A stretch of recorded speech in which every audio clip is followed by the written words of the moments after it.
Pro-Palestinian protesters arrested inside the U.S. Capitol Rotunda today as they expressed their opposition to the ongoing war in Gaza. All this a day before Israeli Prime Minister Benjamin Netanyahu is set to address Congress, part of a three-day visit to D.C. Rabbi Chaim Mentz of Chabad of Bel Air is just back from his latest trip to Israel, and he's joined us now in studio. Good to have you, sir. Thank you so much. So good to be back on set here. How are you guys doing? We're doing well. We Great. want to hear about you and the trip. 4 days in Israel. This is all locally funded through fundraising. What did you see on the ground? What's it like? We went for two reasons. One, just to visit people individually, and then to see on a bigger picture what we can do. Nightlife in Israel, believe it or not, it is popping. You go to Tel Aviv, you go to Jerusalem, the Israelis have to live their life, and they're living it. The hardest part, what I see on the ground is that there are no tourists. Because there's no tourists, a lot of people are not able to go and take care of their families. The store owners can't take care of families. But you're showing a lot of me at the Tel HaShomer Hospital. I got to talk about Tel HaShomer Hospital. When a soldier is wounded, when I say wounded, missing a leg, half of the face blown off, missing an arm, most people are scared to go into such a hospital because we're not used to something like this.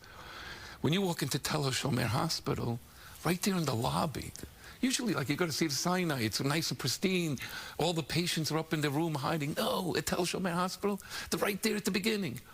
And they're just waiting for you to walk in. You walk in, say, hi, how are you doing? And they'll tell you their story. And that we went with a family, so they had like a 9-year-old boy there. So one of the soldiers was missing a leg, and you still see shrapnel all over his face that still has to come out. He says to this little boy, go enjoy life. What are you looking at me for? Go out and play baseball. You're an American. Get out of here. And he had such a positive look on life.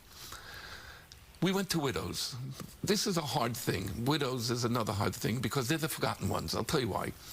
Because everybody say, we got to help the IDF, or we got to help this, we got to help that.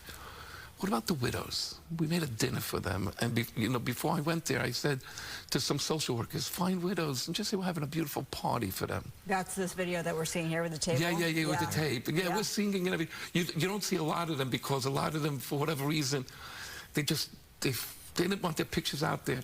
And what happened is that I gave them a piece of paper. What do you need now?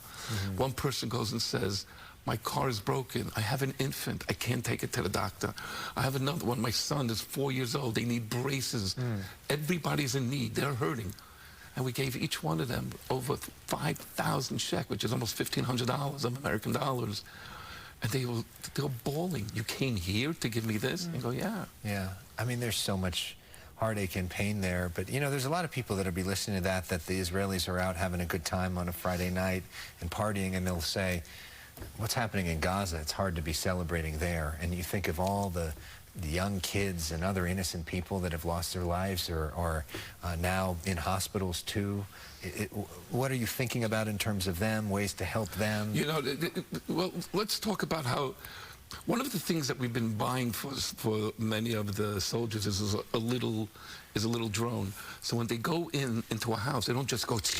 They're able to go and put in a little drone and see who are the terrorists versus the family members, because they stay.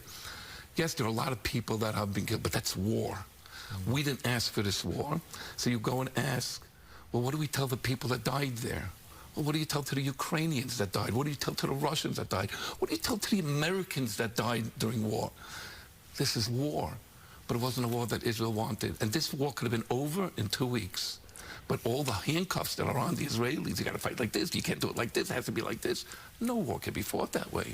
Prime Minister Benjamin Netanyahu, he's in the United States right now. Yeah. He's going to address Congress tomorrow. What do you hope to see out of this trip? What do you want to hear him say? What I want him to say is that we stand with America and we're fighting your war. Because remember, these evil terrorists, if they're not destroyed in the Middle East, they're already starting to go and find their ways into the West. So help us fight the war.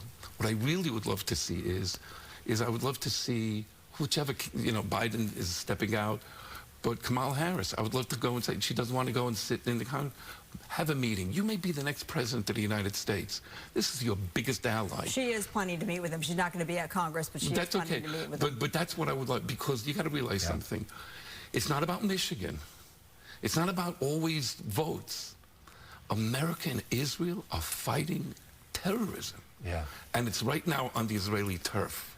You don't want it to come to the West. So these two countries, whether you like Bibi politically, you don't like Bibi politically, whoever's in the Israeli government is fighting our war. And I'm an American. And I want that defeated. And he'll be also meeting with Donald Trump at Mar-a-Lago this week as well. So Netanyahu meeting with both Harris and Trump, play the cards. And Biden involved in all this as well. Everyone. All right. Let's hope there's some sort of peace deal that comes soon. Thank you so much, Rabbi. Thanks for for the being work here. that you're doing to Yeah. help the people that are really suffering. We appreciate it. Thank you. Well,